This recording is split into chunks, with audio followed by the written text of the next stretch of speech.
What is up, everybody? Hunter with Lost Socket Garage, and today we are getting back to the Can It Be Saved car, Tiffeanor. Can it be saved? We'll find out today.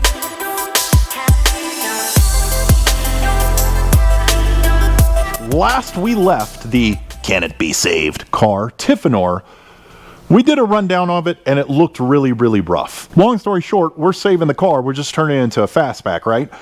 However, I was going to film, or I forgot to film the cut down process, really.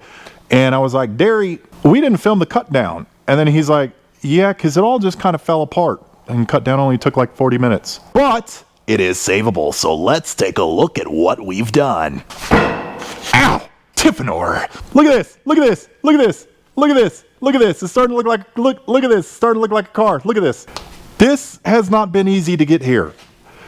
This piece of history has fought us all the way. But what we have done, we'll do a quick walkthrough. We've done kind of a final fitment here.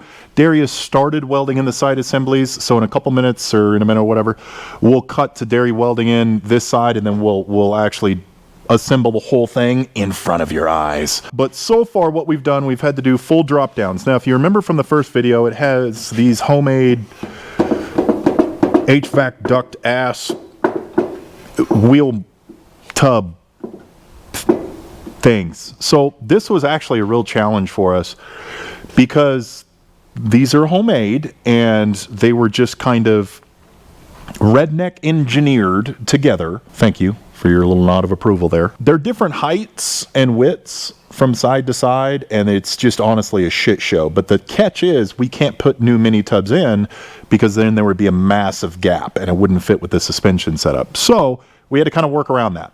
What we ended up doing is taking the side assemblies, trimming them way down on the inside so that they can still sit on top. We had to take inches out of the support to get this to fit, so we're going to throw in some brackets here, some bracketry.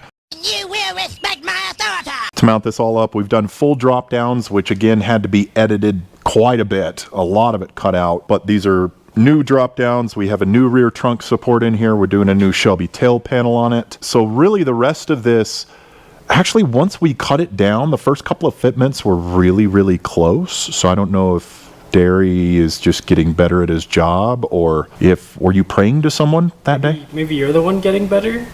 Well, let's not get carried away. Once we put this together initially, the first couple of times it actually fit fairly well. There were some tweaks that needed to be made, but we finally got it pretty much home. So with this, lots of modification had to be done as far as the wheel wells were concerned. I should have drank more coffee. There was some fuckery afoot with this vehicle, but we've made it work. The door gaps are good. All of our measurements are checking out just fine. So we're going to set to putting the rest of this back together and weld in the inner structure. And then we'll throw the panels on, and then we'll double check and triple check our measurements, and then we'll go ahead and weld the rest of this in. So let's cut to some time lapses. Time lapses.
so much better looking. Doesn't she look so much better? We saved it. We saved it. Did you see it? We saved it. We saved it. We are all done with our part of this vehicle. As you can see, it looks much better. I love the quarter panels, the fitment with the Hoosiers. I'll be honest, like once we got past the wheel well stuff, it actually went pretty easy. Had to make custom tabs and stuff like that. We ended up doing a couple of repairs on the floor as well. Did full drop downs on each side, which obviously again took a lot to actually get them to fit. Essentially, Shelby tail panel, customer has a Shelby deck lid and quarter panel extensions that's going to go with this. We were able to make the car a little bit safer in some regard. We ended up fixing that frame rail that was just not attached whatsoever. Essentially what we ended up doing is remaking that whole piece where the aftermarket suspension attaches to that forward floor support. So that's kind of where we're at with this. So this is leaving today. I'm here with Ryan and Preston, the owners of this fucking truck, dude. Every time I film, a loud ass truck or a train goes by. Say hi, guys. We're super excited. How are you today? Well, first impressions. We were all giddy, excited, grinning eye to eye, ear to ear. You know, pulling up, seeing this sexy back here, I call it. Bringing sexy back. There you go. There you go. Yeah, so super excited. I know we were talking along the way about different projects and needing to do different things, but we're super excited. He's super excited, thinking it's a new car basically at this point. Yeah, I mean, there was definitely a list of things that that we haven't gotten to, but there's so many things that have been improved with just turning it into a fastback. She looks so much better now. Got rid of a lot of rust, a lot of cancer for you. Tell me your history with this car. So this car dates back pre-grandmother's aunt, I guess you'd call it. Okay. So it was in the family, and then it got lost basically in La La Land, and then we ran across a guy that we thought had bought it, and we just thought it was in the junkyard or something, and lo and behold, we ran across where he was at. It was in Texas. Deep in the heart of Texas. And we just messaged him basically on Facebook and said, hey, this car, we're tracking it down. He said, yeah, it's basically in my shop in the back. I used to race it, you know, and had it around the Army base or whatever. And, you know, we just kind of started touching base then. Kind of year goes by. We were talking how much back and forth, and you know, it was a little bit of a rust bucket, so it was a lot of work. Maybe the engine and transmission were really the only good things out of it. So it was sentimental all the way around. You know, we're excited to bring it back to life and get it back on the road at some point. And you know, you helped us with this, getting this nice fastback version going. Yeah, and I will say the drivetrain on this thing is gnarly. I mean, it sounded great when you got off the trailer right before you lit it on fire. Like right before that, it sounded awesome.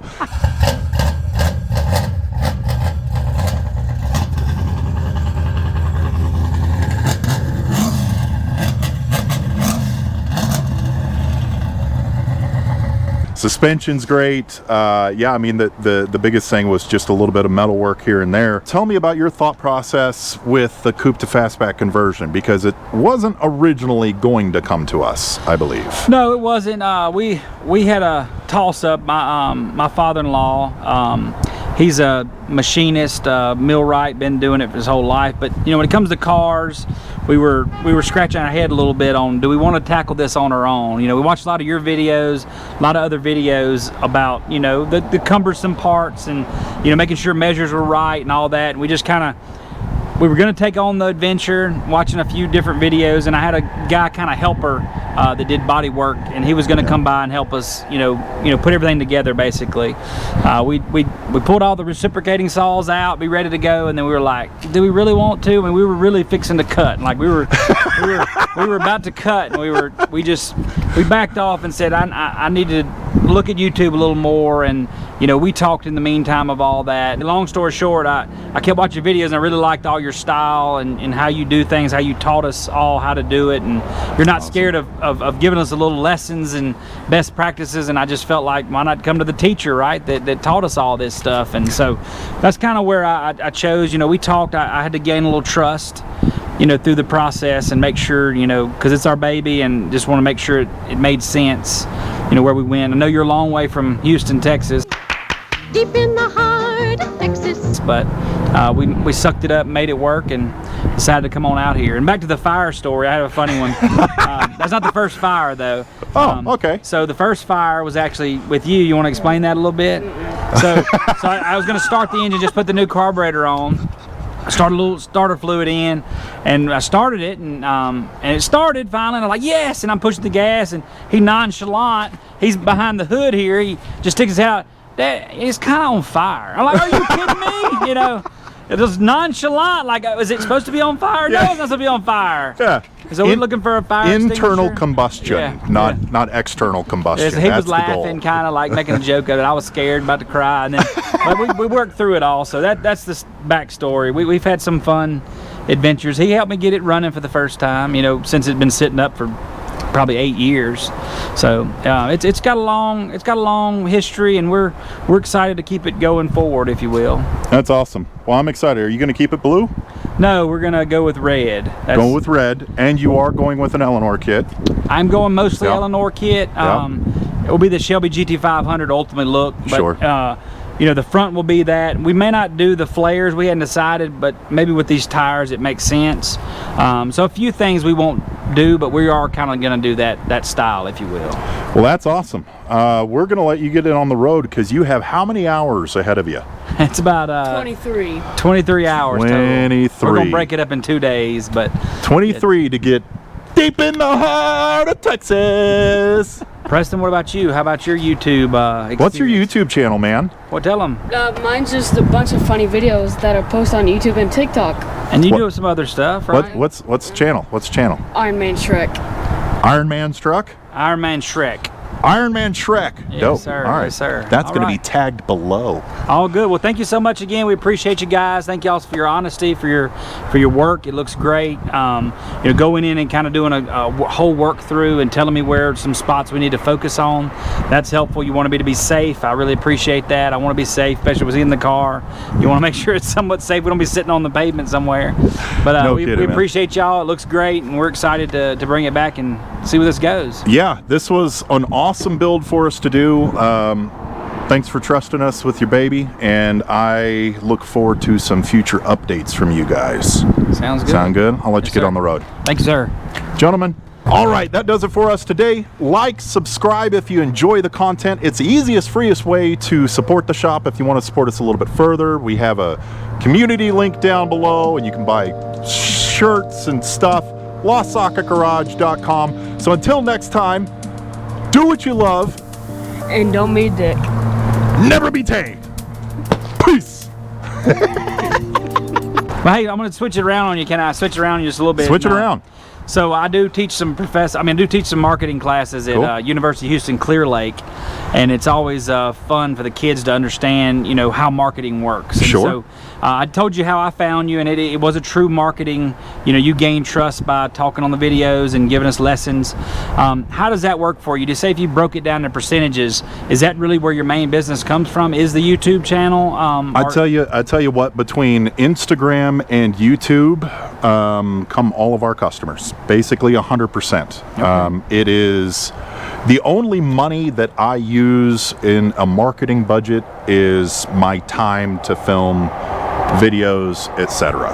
So it's all organic, man, and it's consistency, and it's being real with people, and it's honestly it's acting like a fucking idiot on camera and vibing with people, man. That's pretty much it. How did you learn these techniques? I mean, what drove this? Did you have this in your background, or? So marketing is my jam. It's what I've done. I've done sales my entire life, and then I was an international business development manager. Basically, I built brands to help people sell our software back in the day. Marketing, sales, and hanging out with people, talking to people has always been my thing.